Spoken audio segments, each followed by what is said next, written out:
الم تر الی الذین خرجوا من دیارہم، اے حبیب کیا تم نے ان لوگوں کو نہ دیکھا تھا جو اپنے گھروں سے نکلے؟ بنی اسرائیل کی ایک جماعت تھی جس کے علاقے میں طاعون پھیل گیا۔ طاعون ایک بہت خطرناک بیماری ہے، تو وہ موت کے ڈر سے اپنی بستیاں چھوڑ کر بھاگ نکلے اور جنگل میں جا پڑے۔ یہ لوگ ہزاروں کی تعداد میں تھے، حکم الہی سے سب وہیں مر گئے۔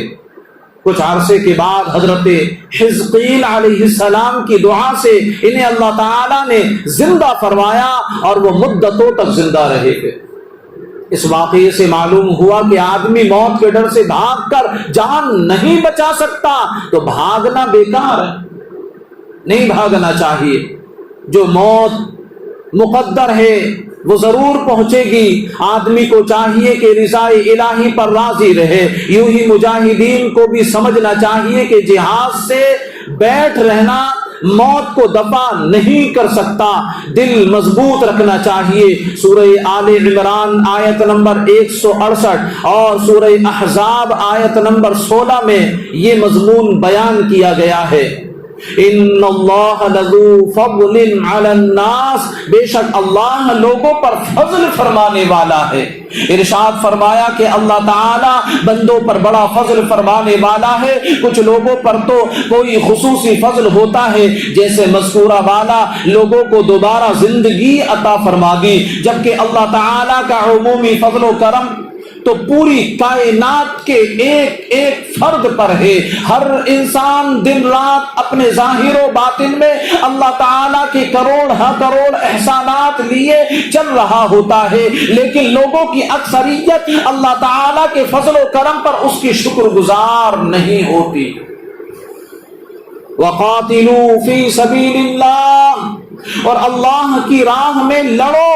زندگی کی بے ثباتی اور موت کے بیان کے بعد سمجھایا جا رہا ہے کہ جب زندگی ایسی ہی ناپائیدار ہے اور کسی بھی صورت موت سے فرار ممکن نہیں تو جہاد سے منہ پھیر کر موت سے نہ بھاگو جیسا بنی اسرائیل بھاگتے تھے، کیونکہ موت سے بھاگنا کام نہیں دے گا۔ من ذا الذی یقرض اللہ قرضا حسنا، ہے کوئی جو اللہ کو اچھا قرض دے؟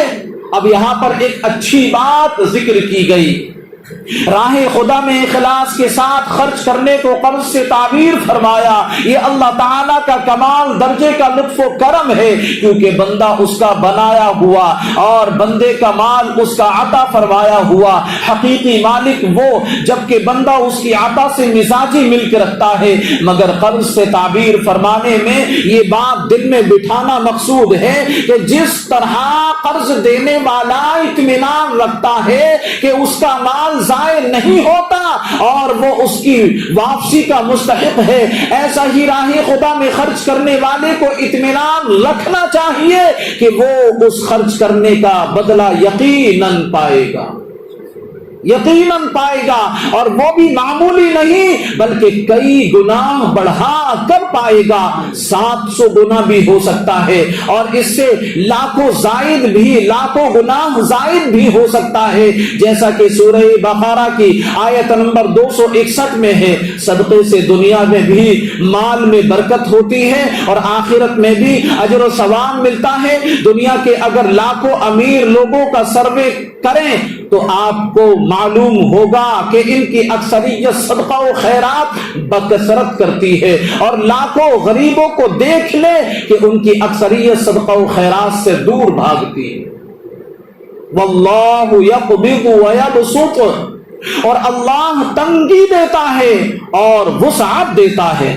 آیت کے اس حصے میں راہ خدا میں خرچ کرنے کی فضیلت بیان فرمائی۔ چونکہ وسوسہ پیدا ہوتا ہے مال خرچ کرنے سے کم ہوتا ہے، تو اس شبہے کا ازالہ فرما دیا کہ اللہ تعالیٰ جس کے لیے چاہے روزی تنگ کر دے اور جس کے لیے چاہے وسیع فرما دے۔ تنگی و فراخی تو اس کے قبضے میں ہے اور وہ اپنی راہ میں خرچ کرنے والے سے وسعت کا وعدہ کرتا ہے۔ تو راہ خدا میں خرچ کرنے سے مت ڈرو، جس کی راہ میں خرچ کر رہے ہو وہ کریم ہے اور اس کے خزانے بھرے ہوئے ہیں۔ اور جو جود و بخشش کے خزانے لٹانے والا ہے اس کریم کی شان ہے یہ۔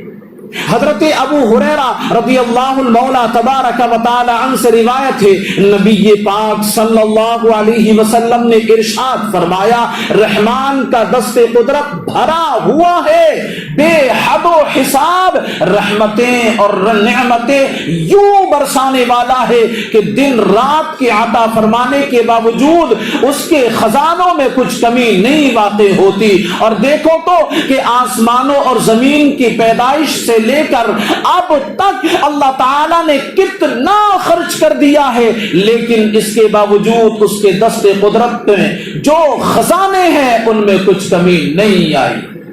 تو میرا مولا عطا فرمانے والا ہے، میرا مولا خوشحالی دینے والا ہے، میرا مولا خوشیوں سے ہمکنار کرنے والا ہے۔ ہم اس کی راہ میں خرچ کریں گے تو یقیناً یہ خرچ کرنا ہمیں دنیا میں بھی کامیاب بنائے گا اور آخرت میں بھی بیڑا پار لگائے گا۔